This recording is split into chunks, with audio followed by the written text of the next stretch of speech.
actually. What's up, B Squad? It is your boy JB, and I'm here today, you guys, with the week's hottest topics, you guys.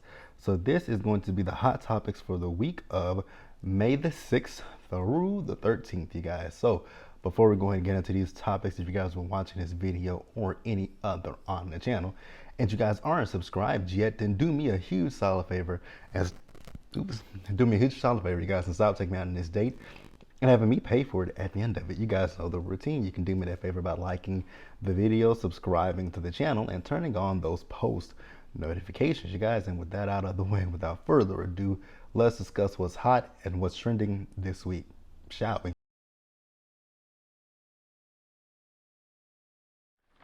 All right, you guys, so we gotta start up with the sad stuff first. Let's just get this out the way so that way I don't have to come back to it. So the first thing that we're going to talk about is the most recent shooting that happened in my great state of Texas and in my city of Dallas, right? So this shooting actually in about an hour and 30 minutes.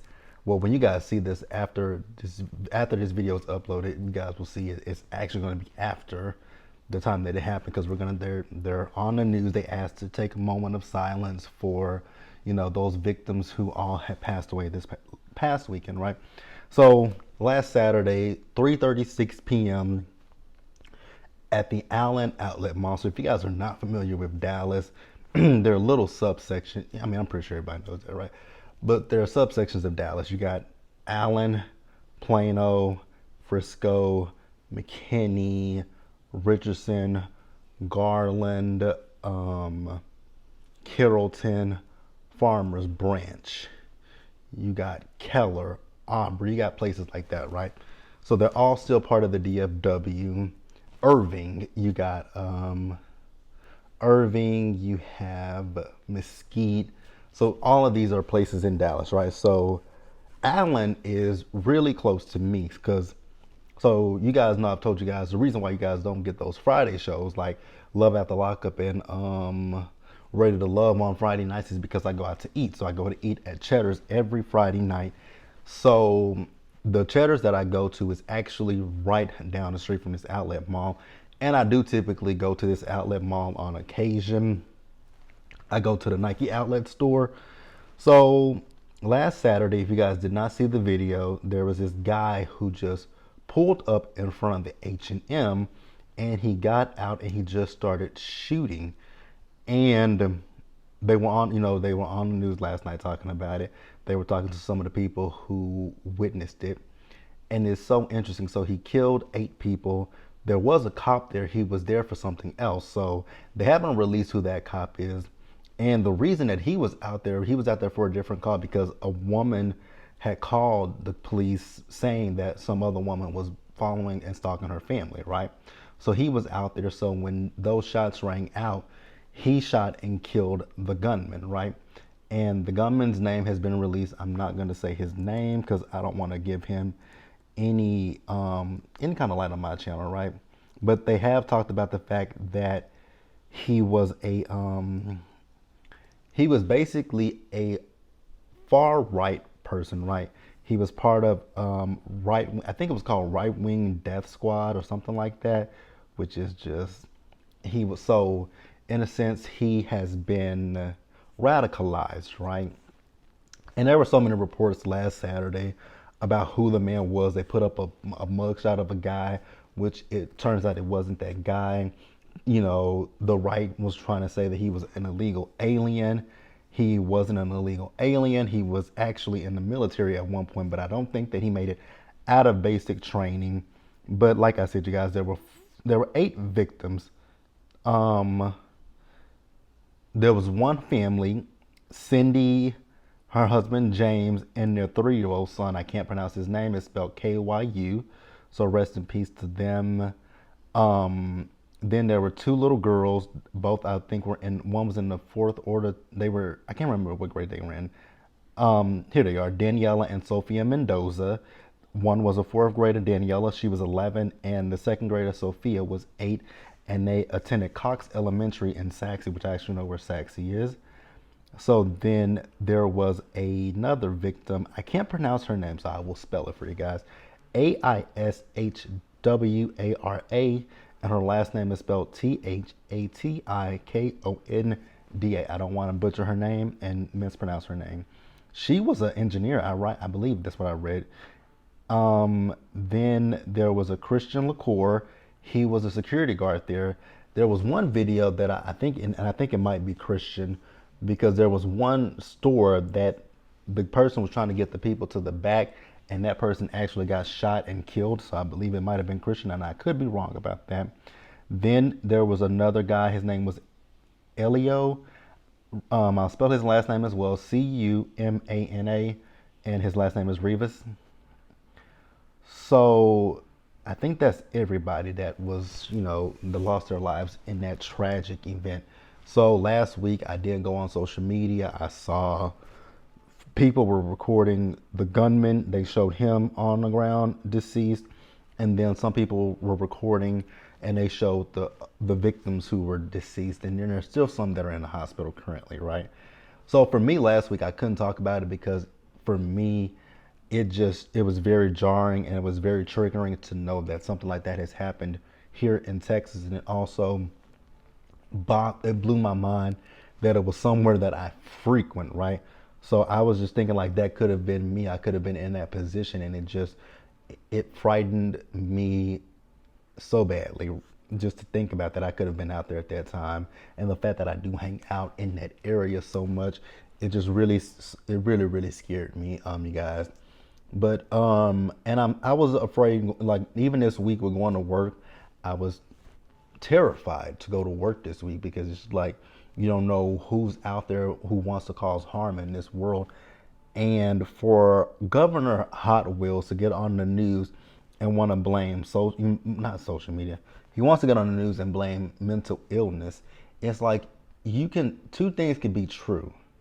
It could be a case of mental illness, but at the same time, it's also an issue with the guns, and you made it an issue with the guns. Now, granted, he purchased these guns illegally, but if you guys don't know about Texas, Greg Abbott signed into law that you don't have to have a license to get a gun, and you don't have to go through proper training to get a gun, and that is a big, huge problem. And I don't know.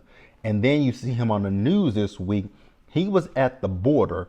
Monday morning, this raggedy ass piece of shit was at the border. He gets on my nerves. I cannot stand that man. I loathe and despise Greg Abbott. He is the worst piece of shit that I've ever saw in my life, right? But yeah, you guys, that's really it. It's just really sad.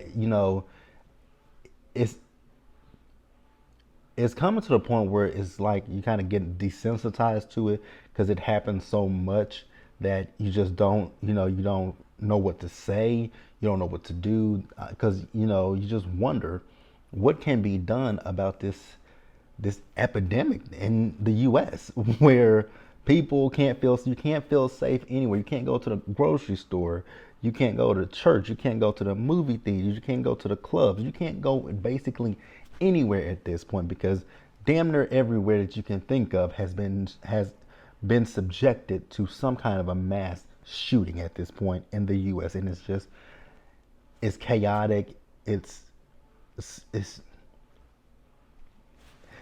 actually, let's just be honest, it's barbaric, to be quite honest with you. It's barbaric. And for me, like I said, I just don't know what to say, what to think, what to feel. I just really don't. Because we can keep saying we need the AR-15s off the streets. We can say so many different things, but you guys have a certain sector of people who want to say, don't take my guns. No one's trying to take your guns. Let's just put that out there on the forefront.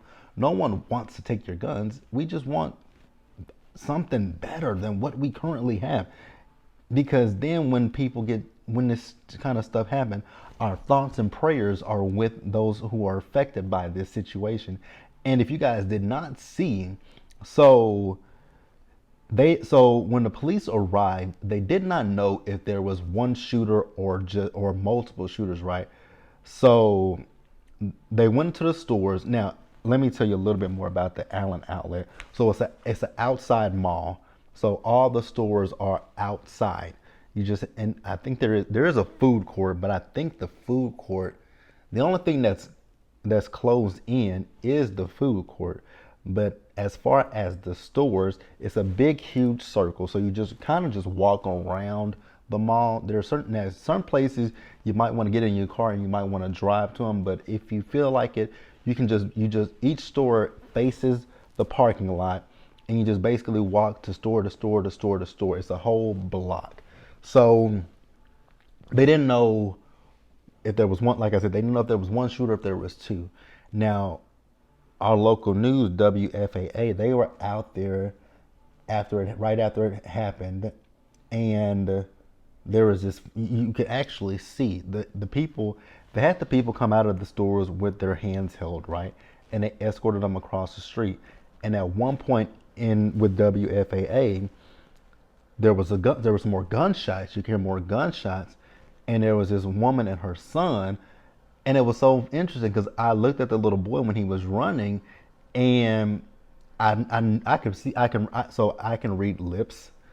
So I read his lips because he wasn't mic'd up, but he was telling the news people to run, and so they were on his family was on the news last night, and so the report, she was like, "Were you telling me and my people to run?" He said yes, because you see them and they're walking and they stop because they heard a gunshot and they just jetted out of there.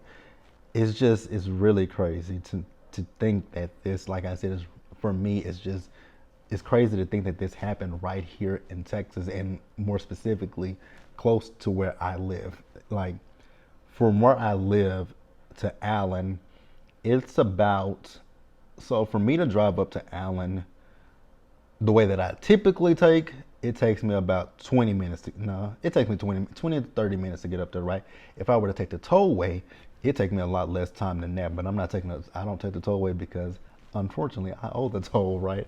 But yeah, if I took the toll road or if I took a different route, it would take me maybe, if I actually took a different route, so the toll road takes me about 10 to 15 minutes, right? The service road, that's about 20 minutes. Then if I just go from one highway from 635 to 75, that would take me maybe, and that's longer because I would have to go back out this way, and ooh, Jesus, that's even longer. That's 30 to 40 minutes. But from here going to back roads, it's about 20 minutes. So it's not that far away from me, and that's, like I said, why it's just been hard for me. But I'm okay, luckily enough, I don't think that any of my family or my friends were out there, so everybody that I know is fine and safe. But prayers up to those 8 people who did lose their lives. It's very senseless. But let me know what you guys think about it down in the comment section below, and we're gonna pause here and we're gonna move forward, you guys. All right, you guys. So the next story up, let's just talk about Chester the Cheeto, or you know who, or as Roxanne calls him, WhatsApp. So Chester the Cheeto, you guys know he has so many legal issues currently, right? Well, this week, you guys know he had the battery and defamation trial with that lady E. Jean Carroll, right? Well, guess what?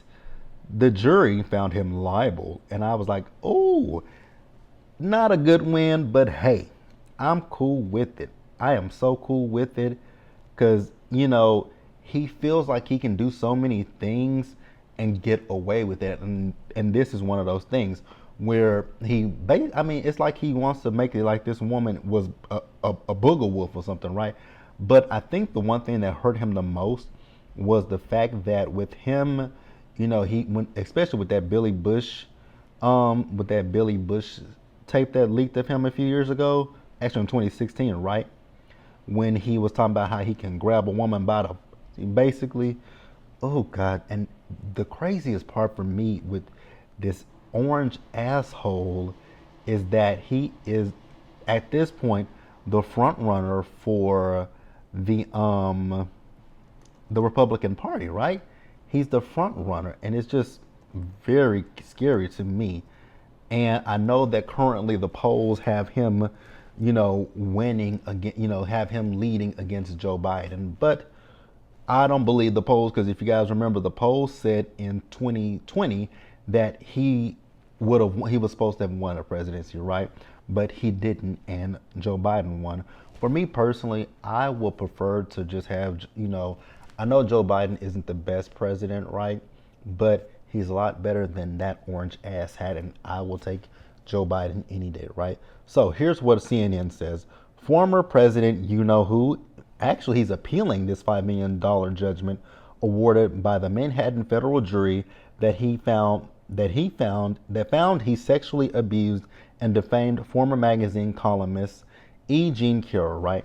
So his lawyers filed the notice to appeal in the Second U.S. Circuit Court of Appeals on Thursday, hours after the federal judge Lewis Kaplan filed a written ruling endorsing the jury verdict and ordering him to pay Carroll the full sum. So Carroll alleged that who RAPE'd her in a Bergdorf Goodman department store in the New York in the spring of '96, right? And then defamed her when he denied her claim. She said she said he wasn't his type, right? Oh wait, scratch that. I said it earlier, right? I said it earlier correctly. He said that she wasn't his type, right? And suggested that she made up this story to boost sales of her book. So the jury found him liable for battery based on the sexual assault claim, that he should pay about $2 million in damages to Carroll for the civil battery claim, and that he should pay her nearly $3 million in damages for successfully proving her defamation claim against him, right?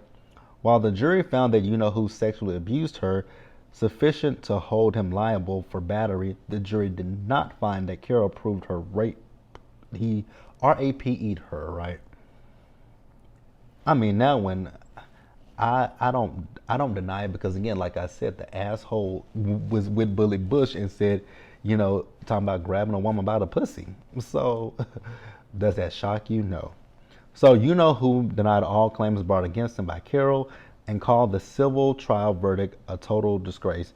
I mean, that's his favorite word. Either it's a disgrace or it's a witch. Everything is either a disgrace or a witch hunt. I don't really give a rat's ass, to be quite honest with you guys. I just want this man to not be able to see the light of office again, right? So during the trial, it says Carroll acknowledged that she is a registered Democrat and thinks who was a terrible president, but testified that her political views have nothing to do with the case. Yeah, I don't really care. I don't care if her political views had anything to do with the case, right? The man is a menace he's a menace, and I just don't ever want to. The fact that he is the front runner for the Republican Party is baffling to me. And you guys, I do feel like it's gonna be another who versus Joe Biden in 2023. But I hope that, again, like I said, I know that Joe Biden is not the popular choice, right, you guys? But we could have that back in the office again, and that was terrible. Now, here's a question that I wonder, because if he had won the election like he wants to say he won the election, his 8 years will be up next year. So I wonder if he were to be reelected, would that count as? Wait, it has to be consecutive years. Oh my God. Oh my God. Please, for the love of Jesus Christ, do not let that, because I think it has to be consecutive terms, right? And he did not serve but one term. Oh my God, no. For the love of God. And the thing that throws me with the Republicans, or anybody in general, right? People love to bring up Joe Biden's age. Actually, let's just do a little Google search real quick. What is Joe Biden? How old is Joe Biden? He's like, what, 80 something? Joe Biden, I want to see how old he is. Joe Biden is 80 years old. Let's see how old Fat Ass is. Fat Ass is 76 years old.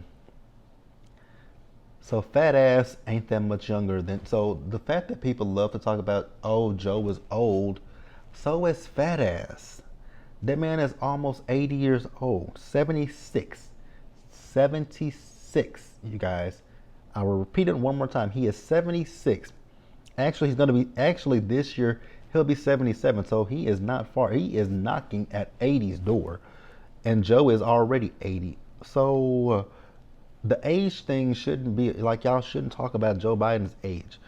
He might not be, again, he's 80 years old. He knows that he's 80 years old. Fat ass acts like he's not 70, almost about to be 77, almost 80 years old, his damn self, right? So if he were to be reelected, if you reelect fat ass for 4 more years, 77, well, actually, by the time of next year, he'll be 78 years old. So 78, 79, 80, 81, 82. He'll be 82 years old. Then, let's just say if he wants to run for another term, like he will be, like if you re-elect that, if this fat bitch is re-elected, he will be 80 by the end of he will be 82 by the end of his 4 years. So y'all want to talk about Joe Biden, and especially that Republican that has already written Joe Biden's death certificate, and the man is like, she's talking about re-electing him. You're just re-electing Kamala because you're actually just electing Kamala as president because Joe Biden will be dead. I was like, well, how morbid is that? Lady, I really think that these people are insane. The fact that y'all keep forgetting that the fat ass bastard that y'all love so fucking much is damn near 80 himself. Like, get the fuck out of here. And the fat bitch can't even get around well. Like, get out of here with that dumb shit. Oh, Jesus, I can't stand these people. Like, no. So let's just keep on with the politics, you guys. Let's talk about this lying sack of shit, George Santos, you guys.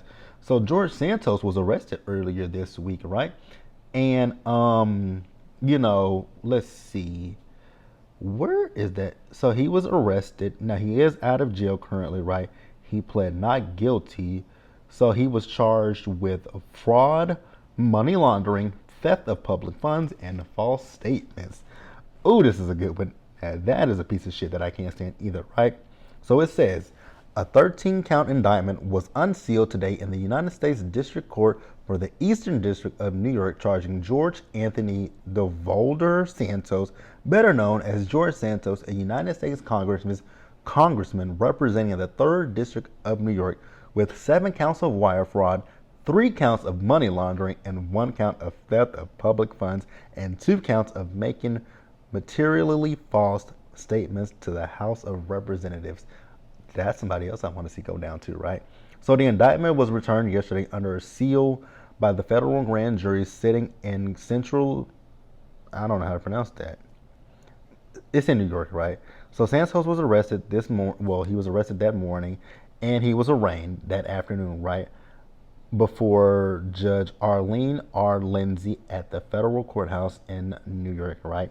So the indictment seeks to hold Santos accountable for various alleged fraudulent schemes and brazen misrepresentations, stated United States Attorney Peace.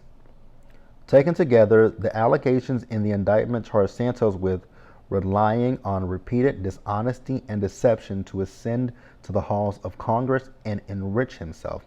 He used political contributions to line his pockets, unlawfully applied for unemployment benefits. Well, damn, that should have gone to New Yorkers who had lost their jobs due to the pandemic, and lied to the U.S. House and lied to the House of Representatives.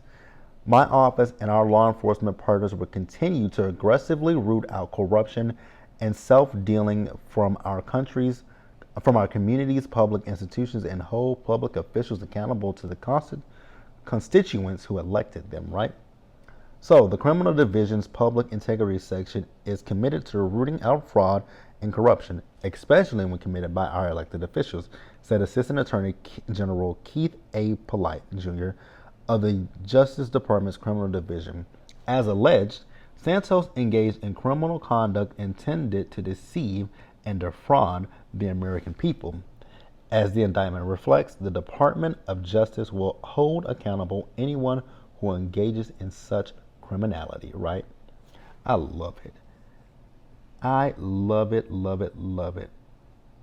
So I'm going to read some more stuff, you guys. So as today's enforcement action demonstrates, the FBI remains committed to holding all equally accountable under the law, as we allege. Congressman Santos committed federal crimes. and he will now be forced to face consequences of his actions. I would like to commend the diligent efforts of the investigative and prosecutorial teams in this matter, stated FBI agent direct in charge Driscoll. So it says, at the height of the pandemic in 2020, George Santos allegedly applied for and received unemployment benefits while he was unemployed and running for Congress. What a dumbass. He was also charged, so as charged in the indictment, the defendant's alleged behavior continued during his second run for Congress when he pocketed campaign contributions and used that money to pay down personal debts and buy designer clothing. What a dumbass. So, the indictment also says this indictment is a result of a lengthy collaboration between law enforcement agencies and I thank our partners at the U.S. Attorney's Office, the Department of Justice, and Federal Bureau of Investigation for their dedication to rooting out public corruption. He is a dumbass. Like, what the fuck? Like, I know he lied about, his mom. He lied about his employment. He's done something with veterans and dogs. Like, he has done so much stuff, and I'm happy. I'm cool with it. It doesn't bother me. Throw him and the likes in jail, right? Like, what in the hell? This man, wow. It's a lot of stuff, you guys. I don't feel like reading. This is like really, really long. But yeah, it's so much stuff that George Santos has lied about, and I'm cool with it. The chickens will come home to roost. Is that what the saying is? I don't know. Let me know what y'all think in the comment section below, you guys. Oh, wait. Oh, wait. Oh, I'm sorry, you guys. My camera. So yeah, that's it, you guys. Let me know what you guys thought about that. Let's pause here and move forward. All right, you guys. So the next story we're going to talk about is Kim and Kroy from Real Housewives of Atlanta, or better yet, from her show that, she didn't have her own show for no reason. Don't be tardy for the party. Well, let's just talk about little Miss Kim Zolciak Bierman, because Kim had a lot of stuff that came out this week. Because, child, it was, so the first thing that came out was that Kim and Kroy have a $1.1 million tax. I think it was a tax. They have issues with their taxes, right? But let me get it pulled up so I can really go into it. Because y'all know Kim recently had issues over her home, right? And the home has been up for foreclosure now twice, right? So this recently came out, and I didn't talk about it Sunday because I knew I was going to do it this week. So it says that Kim and Kroy owe the IRS more than $1 million in unpaid taxes. So let's read it. So the government is coming for Kim Zolciak, the former Real Housewives of Atlanta star, and her husband Kroy Bierman owe the IRS more than $1 million in taxes, right? Legal documents obtained by the outlet reveal that the couple owe $1.1 million in unpaid taxes, interest, and penalties from 2013, 2017, and 2018. So it says Zolciak, 44, and Bierman, 37, also owe the state of Georgia $15,000 for unpaid taxes for 2018, according to the report. Girl, and then y'all also got that shit with that house, right? So the massive bills come after Zolciak and Bierman, Georgia's mansion, entered foreclosure and was put up for auction in February after they had defaulted on a $1.65 million loan they took out on their home in 2016. So she previously had denied the Alpharetta estate was in foreclosure, telling haters, I'm here until I effing want to move out, till I decide I don't want to live here anymore. Well, girl, you might not want to live there anymore, because on top of that, after this happened, we also found out that Kim filed for divorce from Kroy. I was like, oh, okay. So let's look into that. Let's look into that as well, you guys, because Kim Zolciak has had an interesting week. So Kim and Kroy avoiding each other in the child, not this. So it says Kim Zolciak, Kroy Bierman avoiding each other in shared home amid divorce. I don't wish ill will on nobody, but the crazy thing is, like I told I told my friend that I work with this, that in the early days of Real Housewives of Atlanta, I actually did kind of like Kim was actually somebody that I liked, right? So Kim Zolciak and Corey Beamer are trying to run into each other as little as possible while living together amid their divorce. The Real Housewives of Atlanta alum and the former football player have been avoiding each other in their shared Georgia mansion. Despite filing for divorce earlier this week and beating Kim Zolciak to the courthouse, the estranged couple, they got 4 kids together. KJ, Cash, the twins Kane and Kaya. Ew.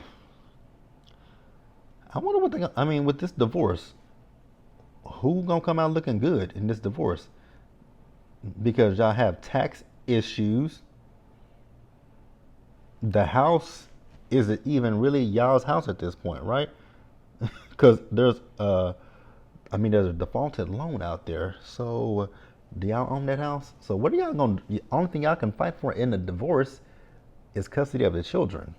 I think she wants shared custody, and I think I read somewhere that he wants full custody. Good luck to both of them, because I honest to God don't give a damn. It's like, what? Oh, girl, you done kind of bled that man dry, and then you gonna divorce him. Baby, wig ain't ish. But let's pause here and move over to the next story, you guys. All right, you guys. So the next story up is a story that I don't really know if it's a real story or not, you guys. So I think it was actually last weekend when Hollywood Unlocked reported that there was an altercation that happened between Chris Brown and Usher, right? Where Usher's face was all supposed to be bloody and he was supposed to be bloody and bruised, right? And you guys know that Usher he's doing his Lovers and Friends tour, right? Also, Chris Brown turned 34 last week, so Usher threw Chris Brown a birthday party, and it said that something happened between Usher, Chris Brown, and Tiana Taylor. Now, if you guys know anything, like Chris Brown and Tiana Taylor, if you guys see interviews of them, they call each other brother and sister, right? So something happened there, and like I said, according to Hollywood Unlocked. Now, when it comes to Jason Lee and Hollywood Unlocked, you guys, I'm gonna keep it 100% a buck with you guys. I take things that he says with a grain of salt because Jason Lee is also the person who told us that the Queen had died when that woman was still very much so alive and well. Maybe not well, but she was alive and kicking. But so when it comes to Jason Lee, I don't take too much stuff seriously. Now, after Jason Lee had posted that stuff, people were going on and on and on about how Chris Brown is this, Chris Brown is that. We know that Chris Brown has his issues, right? We know that he has some substance abuse issues, right? We know that he has we know he's had his past with domestic violence, right? But and that's what a lot of people were like, oh well, he did this, so I bet he did that. And we don't know anything, and to this day, they still have not spoken out about it or said what actually happened. Usher was on his social media last week, and we saw his face. Nothing was wrong with his face. Now we did see a video, right? And it did look like there was a heated argument, but we don't necessarily know if there was a scuffle or a fight in that situation. So, like I said, when it comes to Jason Lee and Hollywood Unlocked, I treat them like I treat tabloids, right? Like the Insider, all those tabloids that you see in the grocery store with those salacious headlines. That's how I treat Jason Lee. Now, does Jason Lee have some stories right sometimes? Yes, but I mean, also when it comes to Jason Lee, I got to keep it real with you guys. I don't see it for Jason Lee. I ain't never really saw it for Jason Lee. I really didn't see it for Jason Lee, especially after that situation on Love and Hip Hop Hollywood with him and Hazel E. Hoozle E, Birdie E, Toucan Sam, Miss Fowl. When he threw that drink in her face, that was when I stopped seeing it for Jason Lee. And also when it comes to Jason Lee is a big name dropper. That is why I don't rock with Jason Lee, because that man will drop a name in a fucking heartbeat. Like so I'm not saying that, I'm not saying it. Well, what I am saying is I don't believe that Usher's face wasn't beat up, because we've continuously saw this man, and nothing is wrong with his face. So his face is fine. Now, like I said, could they have gotten into an argument with each other? Absolutely, but I don't think it was as bad as what Jason Lee and Hollywood Unlocked are trying to say. But hey, let me know what you guys think down in the comment section below. And we are going to pause here and move over, you guys, to the next story. So, Tory Lanez, a name that I ain't talked about in quite some time, you guys. So you guys know Tory Lanez is currently in jail awaiting sentencing to, for the case. Now, this case had nothing to ever, it never had anything to really do. It wasn't Meg Thee Stallion, it was him. And so here's my thing. Everyone wants to vilify Meg, and everyone wants to make Meg out to be the bad guy. Meg didn't press charges against that man. It was L.A. It was the L.A. District County that filed charges against him, right? So Tory Lanez was denied a second trial this week, right? Deputy Los Angeles County District Attorney Alexander Bott said the sentencing ranges from, oh my God, 9 to 22 years. So let's just talk about this, you guys, because I don't understand how so many people are defending Tory Lanez. He put himself in that position. Let's just keep it a buck with each other, right? This man is a felon. You know, as a felon, you should not be anywhere near a firearm. Let's just be real with that. And like I said, Meg did not press charges against him. So for people to continuously make her out to be the villain, no. Tory Lanez is the villain. Let's just say that right here, right now. Tory Lanez is the villain. He was the villain in this situation. So stop trying to make him out to be a saint, a martyr, or any of that shit. He is not. He is not. The victim was Megan. Like, I just don't understand that. Are you serious? Again, I will repeat this one more time. The man is a felon. So you should not have or be in the possession of a fucking firearm. Period. Point blank. I don't feel nothing for him. Let me know that's really all I gotta say. He wanted to, get a new trial. He wanted to have a second trial. They denied him. Good for him. Let's get to that sentencing, which is next month. I think it's June the 15th or something like that. Like I said, he faces 9 to 22 years in prison. I don't give a damn. Let me know what you guys think down in the comment section below. We're going to pause here and we're going to go ahead and move forward, you guys. All right, you guys. So I think this is going to be the last story this week. I haven't really talked about this one because there's so many different things that keep coming out each week. So this is dealing with Jamie Foxx, you guys. I'm a huge fan of Jamie Foxx.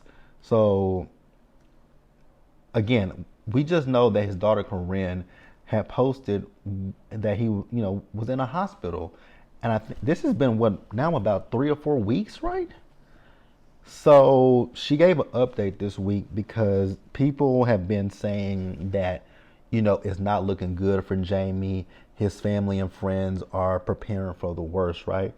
And so she had to come out and say that her father has been out of the hospital for weeks, and that he's been out of the hospital for weeks and he's doing just fine.